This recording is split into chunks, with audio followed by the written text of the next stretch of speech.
So the program I use has a 15-minute limit, which I usually am pretty good about making, but I ran out of time as you could tell. So I'll just backtrack.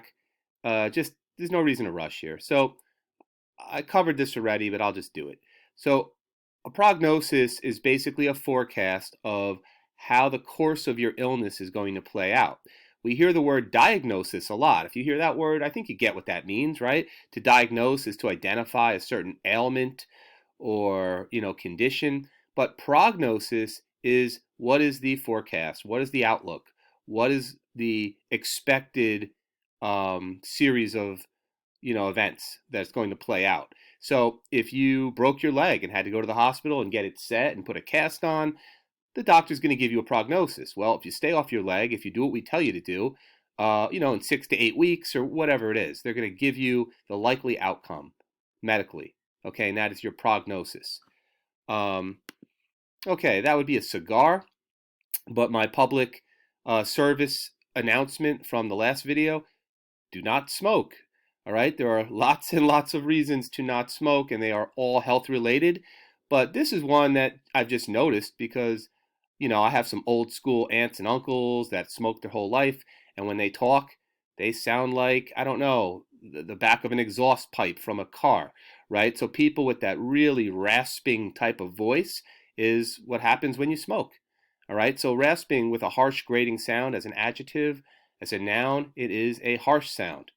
All right, so I think maybe like a horror movie, the rasping voice of the creature outside the window, that type of thing.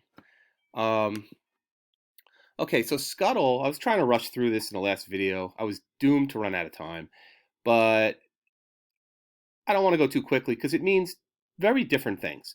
Scuttle, first of all, just means to destroy a ship. You sink a ship by cutting holes in it. This could be a term used when the military would have naval battles and you would try to, you'd fight your enemy, but then you didn't want to leave their ships so that they could get them back. So you would just ruin them, right? You put bullets in them or whatever, but you sink a ship by cutting holes in it. But then you could kind of expand it in a modern sense. The word scuttle basically means just to get rid of something, right? So if I had an auto wreck in my yard, I'm going to scuttle that. I'm going to get that taken away to a landfill, right?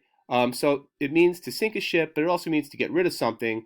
And finally, look at our buddy the crab there. If you've ever seen a crab, they do that kind of sideways scurry where they just kind of scuttle. So to scuttle also means to run hastily, but I always think of a crab because they scuttle away when they don't like what's going on, and I don't blame them. Okay, our last word is repugnant. And although it's not a scientific or any kind of real deep, uh, philosophical reason for this, I'm just kind of making it up. But to my mind, this word just kind of sounds like what it means. I don't know why, but when I look at the word repugnant, it just kind of makes me think of something offensive or something annoying or something that's in your face that you do not like. So repugnant means offensive, disagreeable, distasteful. So we got my buddy there on the left holding his nose and sticking out his tongue. I guess he smells something that's not too good. And to the right, we have a horror nightmare. But the thing here is that I like ham as much as the next guy. I'll eat a ham sandwich and be all happy about it. But if someone served me my ham in that repugnant way, I probably wouldn't be too thrilled, right? And next year, when you read Lord of the Flies in 10th grade, you will definitely find that to be an offensive piece of ham that you're looking at.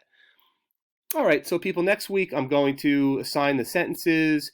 Um, and as usual, do me a favor, just try to copy these words down into a document, actually going through the work of writing the word out, or copy them into a notebook by hand if you'd rather do that.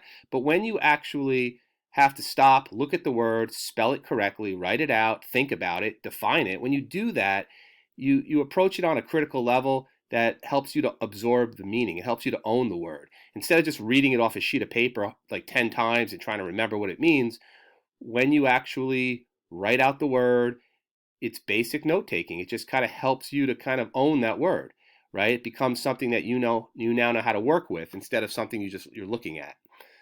All right, people. So sorry I had to make it 2 videos, but hopefully we covered all the vocab, and I will be talking to you later this week. Thanks. Stay healthy. Bye.